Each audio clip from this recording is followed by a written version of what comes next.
Welcome to this Wise Women Roundtable. It's been a little while since we've been together, and we're still missing somebody today, but hopefully we'll have her back next time we connect. It's been interesting how uh, I guess, our schedules. So we just thought we'd do this anyway because this is such an important day. Today is the exact cross quarter between the September equinox and the December solstice. Samhain in the northern hemisphere. We're at the cross quarter that the Celtic people saw as the new year, their new year. Yeah, and the time when the veils were very thin and you could really energize and create intentions around what's going forward. It's also when the sun reaches 15 degrees Scorpio. And that is the degree that also is where a star called Zubin el-Janubi is located. So this for quite a few years already, and for quite a few years more going forward from this time, the sun is with this star at the cross quarter. Now, the 15-degree Scorpio mark isn't always on November 6th. It's often on November 7th, but hey, it was a leap year this year, so of course it's on November 6th this year. And Zubin el-Janubi is a star that is marking one of the pans of the scales constellation. And so in ancient Egyptian mythology, this was about weighing the heart of the one who had died or was going on to see if they were coming back into reincarnation or they got to go on to the duat or to nirvana or wherever it was that they thought that people got to go if they had didn't have a heavy heart. So if their heart was heavy, then they had to come back and I guess work that out or something. That was the way they looked at it. So it's about keeping things in balance, and we can imagine too that 2 days ago, Venus went through the heart chakra gate. So the heart energy is very present in this cycle. It's the Leo Metagoddess cycle and has a lot to do with how self-love and how we are energizing the process of self-love within ourselves. And it's now at the heart chakra. So she's reclaiming a healthy experience of being in the heart. And we're maybe being challenged in some ways to be there, to be in our hearts at this time. So in this Scorpio Pisces moment, so if we look at Saturn and Neptune being in Pisces, the sun being in Scorpio at the cross quarter, Pluto in the last degree of Capricorn, returning to Aquarius on November 19th. So this is really calling forth something profound, is what it feels like to me. It's like we're leaving behind what's been so we can begin visioning what's possible, what more is possible, and reminding us that we do have a choice in how we respond to what's going on in our greater reality, and to remember that it's important to feel what we really feel. And this is the big thing, especially the Scorpio energy and the Pluto energy, but also Pisces energy.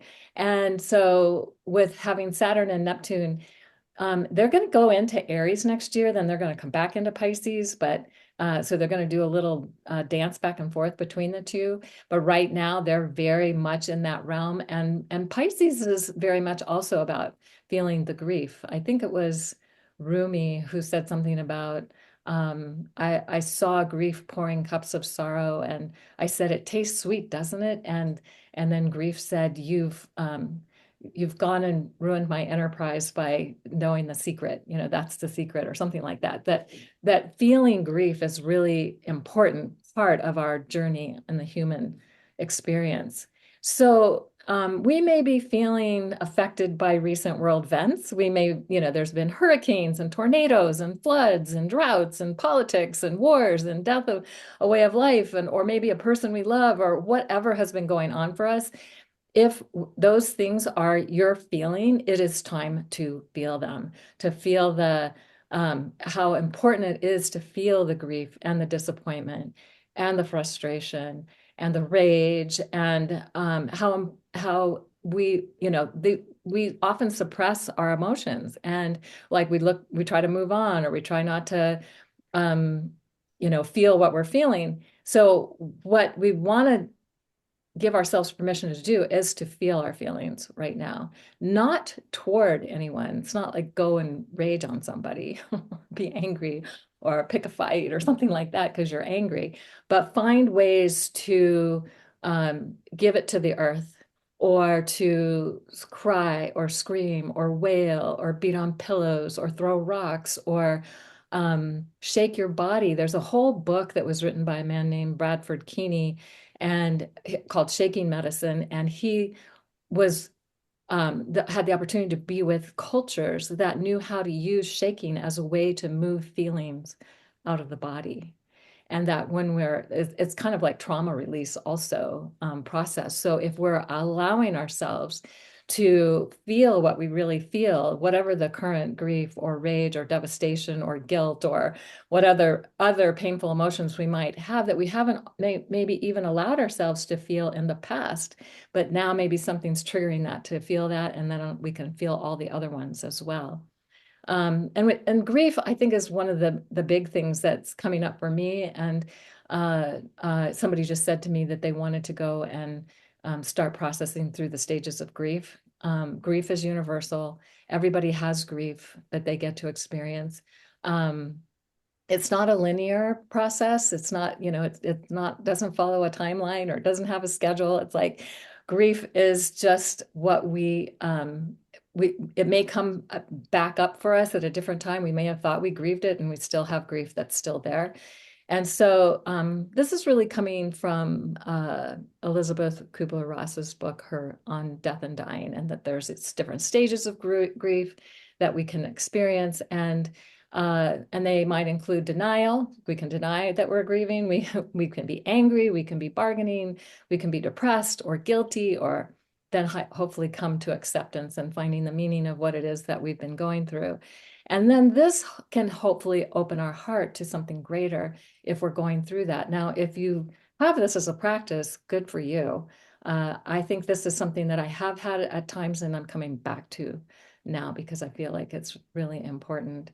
And then when we allow ourselves to really feel, we can choose how we're going to go forward, and ideally from a place of peace and equanimity and feeling love. And that love is the greatest energy that we can choose to keep nurturing for as we go forth from this time, because there's going to be a lot of challenges for some people in experiencing that based on whatever it is that they've just had. So I feel like this, as well as there's the Chiron return on the USA chart, that's going to be exact November 8th. It's pretty exact right now as we speak. It's about taking the wounds and turning them into our medicine. So what are we grieving? What are we needing to let go of? What are we angry about? What are we frustrated about? Turning that into our medicine. So this is another piece that's also being spoken to at this time. And then we also have Pluto going back into Aquarius on November 19th. So, leaving the Capricorn realm that it's been in for the last 16 years, and the dismantling of the old structures, and maybe so that we can have something new come in with new visions and possibilities as Pluto makes its final step into Aquarius for the next 20 years. So that's a big piece that's happening. We also have a Pisces, Taurus full moon, another big full moon. It's super close to the Earth. It's going to have a big impact. Uranus is right there. Unexpected events that happen that take us in new directions that we weren't necessarily planning on, but ideally for the purpose of creating a world that we want to live in. And so if we can keep all these things in mind and not get too distracted by world events and things that are going on, maybe we will have the opportunity to craft something that works for us and it works for the entire planet, and it helps everyone, not just the elite few that tend to seem to be benefited by some of the events that have been taking place. So with that, I'm going to turn this over to Sarah. Thanks, Kaylin. It always helps just to understand the bigger picture of things. Really, really helps. So thank you for that. So there's three things that I want to speak into today. One of them just kind of popped in as you were talking, and I'll just mention it because I don't have the details in my head. But for anybody who is feeling grief, there's a really beautiful essence by the Wild Earth Animal Essences. They're a range that's available in Europe, but it's a US range by a guy called Daniel Maple, and he works with essences shamanically. So he calls in the spirit of the animal into the bowl of water, and they're very potent, quite noticeable, but they're all vibrational. And he has a combination called healing grief. So if anybody's listening, I will go and find it and we'll put it in the show notes.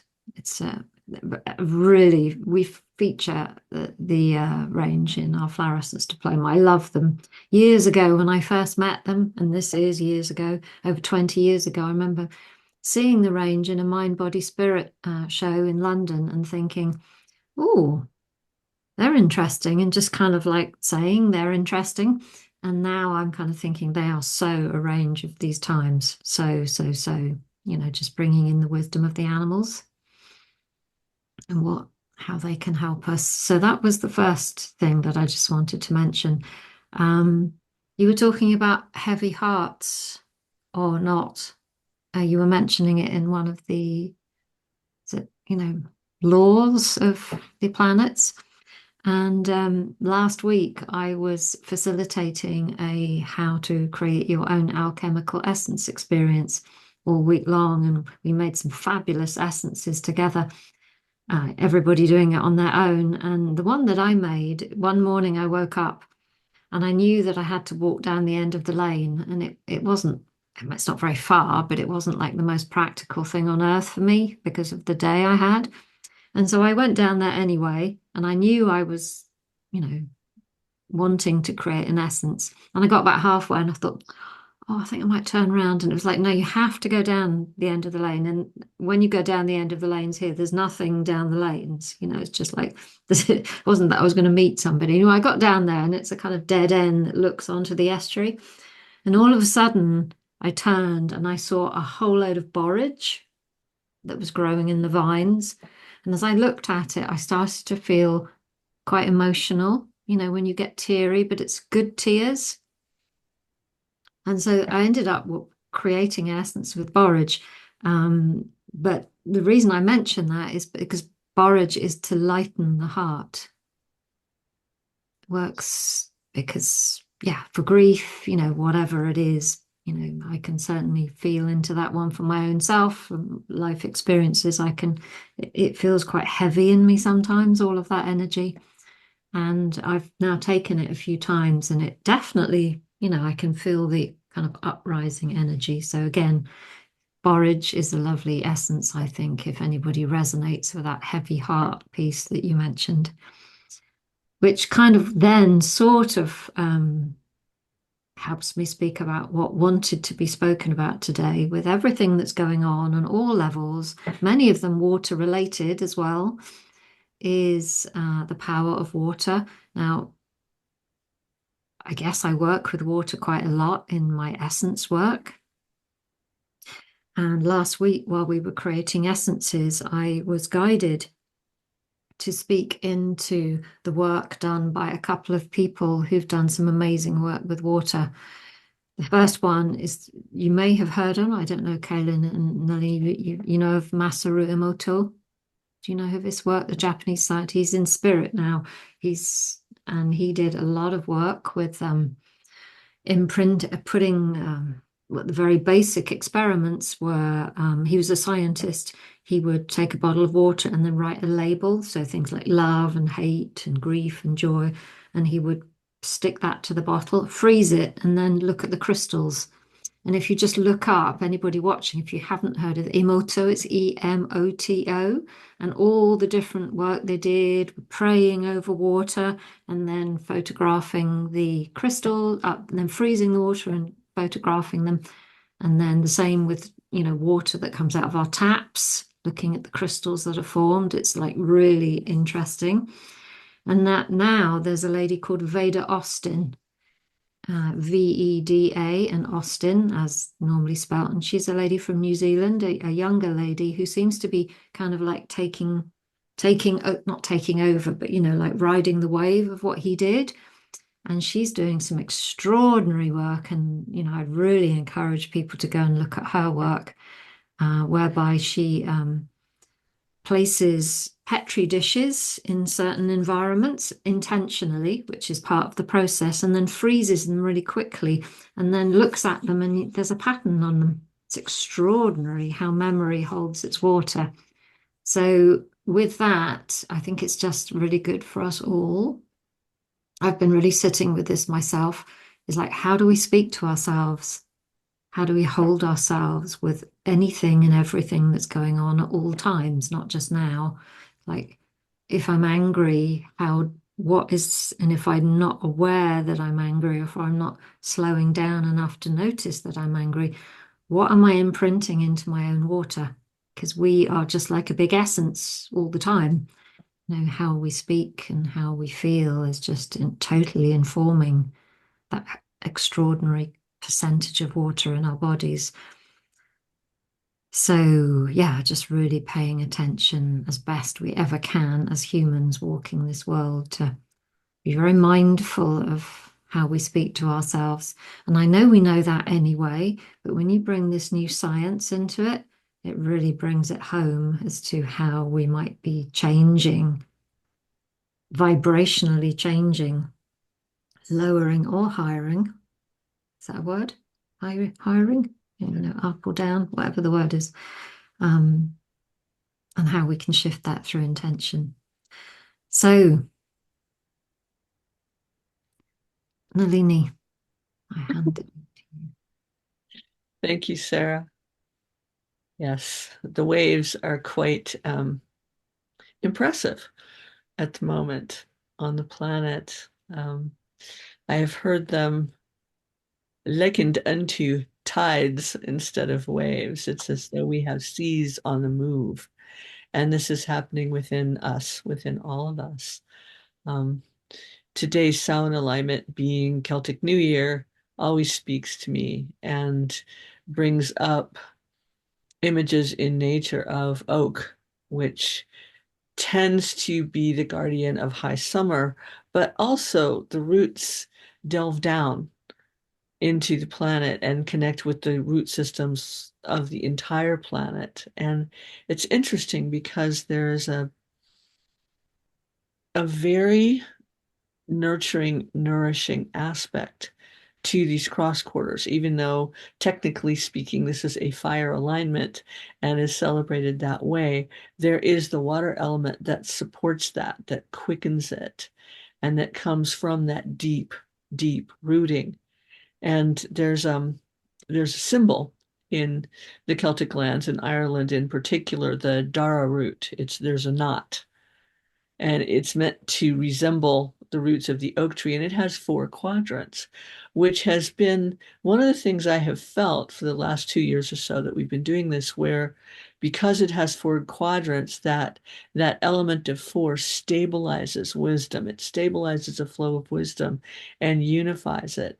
And what's deeper beneath that is a trinity, and it's what comes through these alignments. So it's interesting that there are 3 of us today. Um, I wouldn't I wouldn't say it means one thing or another, but there are these different alignments that go very deeply into planetary architecture at the higher dimensional levels and what flows through them. Is it only energy? Well, everything is only energy, and only is a weird word to use in conjunction with that term. But is it the water of life that flows through all of us? And this juxtaposition in the world right now, like for me, it's interesting because we have the Mars Pluto opposition. Mars is going through Cancer. It's going to be doing that for a while, and I have a Cancer sun. And so, am I feeling it? Oh, yeah, a little. But it's interesting to feel these things at a deep, deep, deep level, deeper than ever, which is what we're all being asked to do. And also have them just sort of skim the surface like water bugs. I mean, really just it's a very interesting thing to be held in an alignment that is centered through all of that, that cuts through everything, every level, every dimension, every experience, if we can allow ourselves the stillness, like what both of you are talking about, to go in and really feel what's going on. And it's interesting because um, I've had a lot of experiences. Partly it's the jet lag at the moment, but experiences of the tears coming up. And what I know to be true about grief, see, here they are again. What I know to be true about grief is that grief is love that has nowhere to go. So we are, so stop in a minute. So we are transforming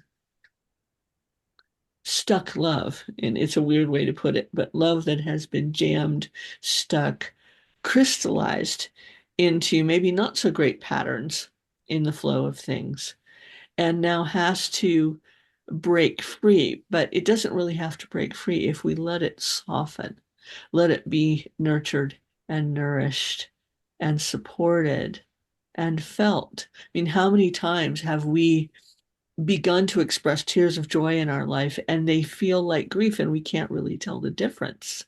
Well, that's all conditioning, that's imprinting. And that's where the celestial beings, the nature essences help us because they don't have that imprinting. They go right to the quick of whatever it is that's going on. And yes, this is a huge heart opening, heart expression, heart healing. It's going to be different and in all various flavors for each of us, but it's rooted deeply in this transformation that's going on our planet. As I just flew into the US, it was very obvious to me that there's just this anvil sitting on the energy that's all roiling and wants to be expressed, not suppressed. And it's up to us, each of us, to not just say no to that, not, as Kaylin was saying, push it away. This is more of a, you don't have to let it go through your body. That's not a great idea either right now, but let it go through the part of your field that knows how to process something when it's changing. We are metamorphosizing, if that's a word, in place. And all of this is shifting us like nano moment by nano moment at the cellular level. And it's happening differently everywhere in the world, but it's precious and it's unique. And if we honor it as it moves through us, moves through our field, and just let it flow, then all will be well. You know, there's been a lot of talk about fear in this country. The first thing I noticed in flying into another country was the absence of it. It was gobsmacking how big it was. What a relief.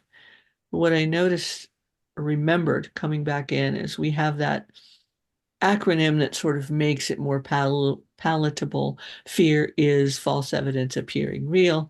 That's nice. Pat it on the head and ignore it. Well, we can't now.